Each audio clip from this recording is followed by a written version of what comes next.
Okay, so welcome back to this video series of the Anatomy of the Hand lecture. We're going to continue with the third part, and we're going to basically be covering the blood supply and nerve supply.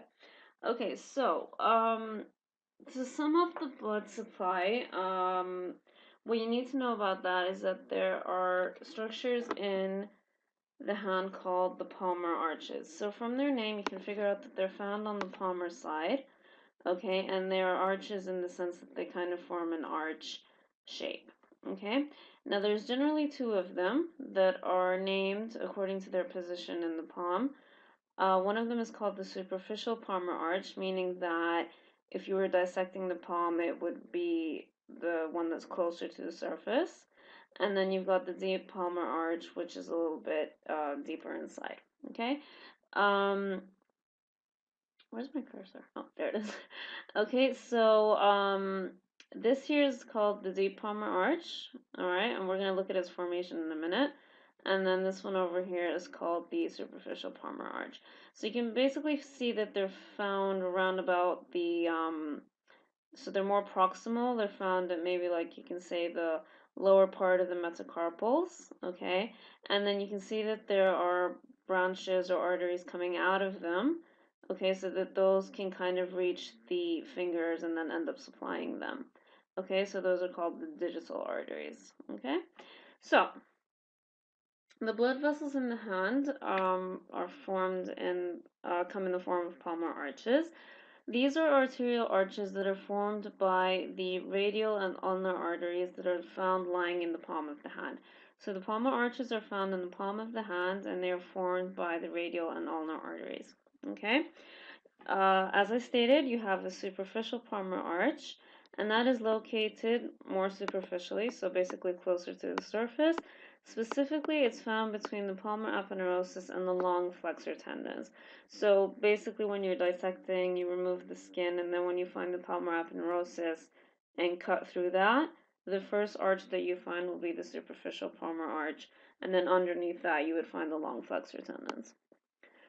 It is formed as a direct continuation of the ulnar artery, completed by a branch of the radial artery. Okay, so I'm just going to go back to the picture for a second. Okay, so this is the superficial arch right here. Okay, so it's this one. All right, now we said that it's formed as a continuation of the ulnar artery. So if this is the ulnar artery down here on the medial side, okay, notice how it's continuing directly as the superficial arch. And we can see that it's a continuation because you kind of notice how this is a lighter shade of red. Okay, so it's continuing the same to form the superficial arch. And then when we come down here, this is the radial artery. Notice how it gives off a branch on this side. No, sorry. Notice how it continues on this side and gives a branch on this side.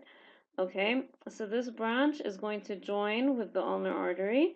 Okay, and then it's going to give off, or sorry, form the superficial palmar arch. All right, so the lighter red color is the superficial arch formed by the ulnar artery, joined by a branch of the radial artery. Okay, so in terms of landmarks, in the sense that, where could you predict or maybe like approximate the location of the superficial arch. In order to do that, you need to fully extend your thumb. So hopefully you guys are doing this with me right now because I can't explain it to you in person. But if you extend your thumb to the side, okay, you're going to end up having two borders, okay? The border that continues with your arm, so just think of it as the lower border, okay, of your extended thumb, that's going to be the proximal border. And then the one that's on the other side, so further away, that's going to be the distal border. If you follow the distal border of a fully extended thumb to your palm, that's going to be the level of the superficial palmar arch, okay? Now, with the deep arch, just basically think of it as it being the complete opposite of that. Okay, and the last thing about the superficial palmar arch is that it gives off digital branches to the fingers, like I showed you here. Okay, so there are branches coming out of the superficial arch, and these are going off to supply the fingers. Okay, so the deep palmar arch is the opposite. It's a direct continuation of the radial artery completed by the deep branch of the ulnar artery. So the ulnar artery gives off a branch. The radial artery will continue to curve into the palm of the hand, and when they join together, they'll give the deep palmar arch. Okay, in terms of position, the arch is found between the long flexor tendons and the metacarpal bones. So, like I said earlier, you dissect the palmar aponeurosis and find the superficial arch underneath it, and then the long flexor tendons will be underneath the superficial arch. If you remove those, and then you'll find the deep arch, and then underneath the deep arch, you'll find the metacarpal bones. What the deep palmar arch does is that it gives branches to the anastomosis around the wrist joint, as well as branches to join the digital ones at the superficial arch. So think of the deep palmar arch as I don't want to say an assisting source of blood supply, but it just basically enhances other sources of blood supply. So you know how you already have an anastomosis around the wrist joint? Okay, so some of its branches come from the deep palmar arch, and then you already had digital branches coming out of the superficial arch, so the deep palmar arch also gives off digital branches to help the ones that are coming from the superficial arch. In terms of level or surface marking, you're going to extend your thumb again, and this time the deep arch is going to be found at the proximal border of a fully extended thumb. Okay, so that's in terms of blood supply.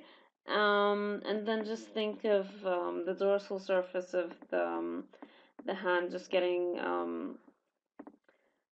what we call perforating branches. Okay, so they'll go through the deeper structures and then reach the dorsum of the hand. Okay, you have something called the dorsal venous network. Okay, and these are basically the veins that are visible on the dorsal side of your hand. Okay, so you can see here that they've traced all the various veins that are found on the dorsal side of your hand.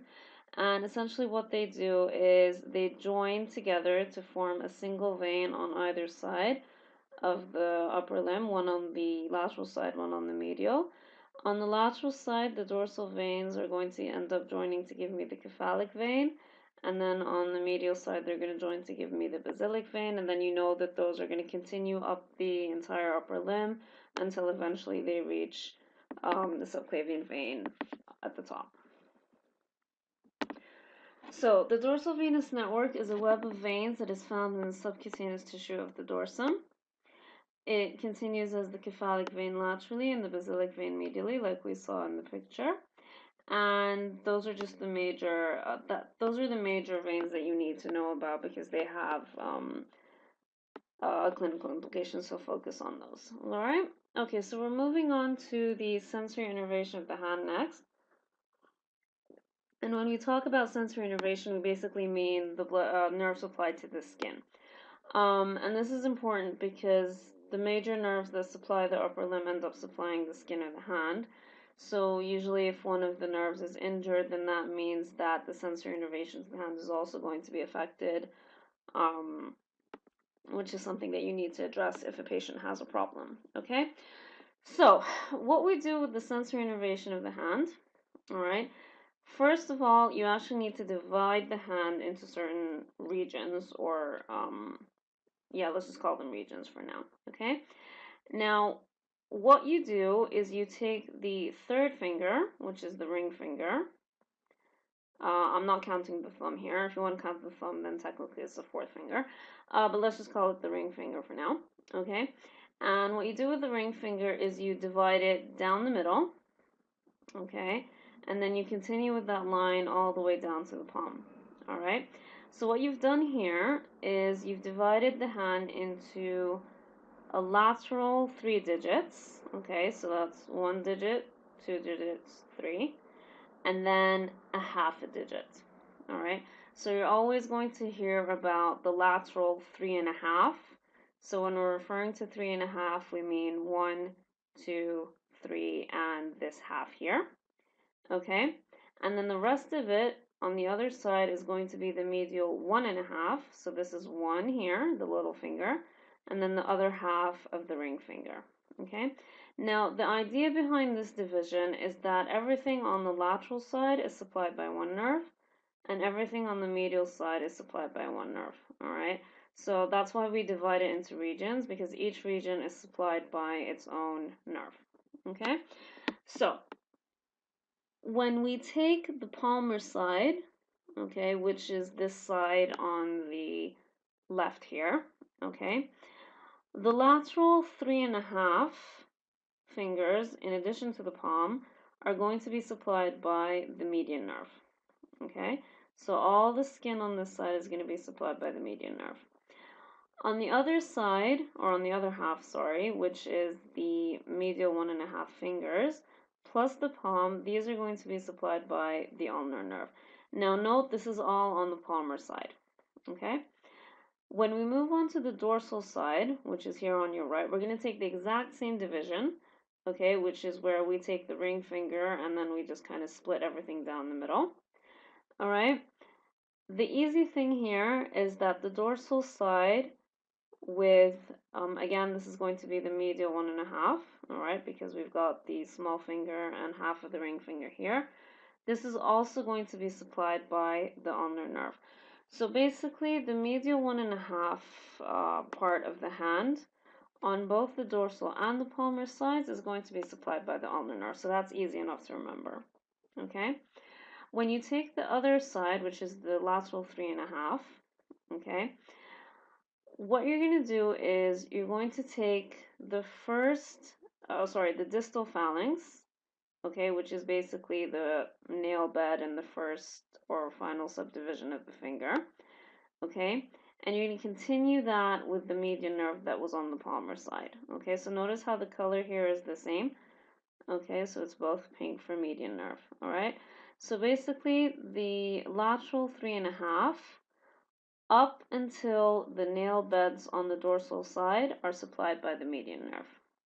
Okay, the rest of the dorsum on the lateral 3.5 side is supplied by the radial nerve. Okay, specifically the superficial branch of the radial nerve. All right. Now keep in mind that there's no, like, it's not a clear-cut demarcation. Okay, that doesn't mean that there's no overlap in between these regions. Okay, so you're probably gonna find, a branch of the ulnar nerve that kind of just got away from it and then ended up, supplying this area here, or you might find a branch of the median nerve that just kind of went this way.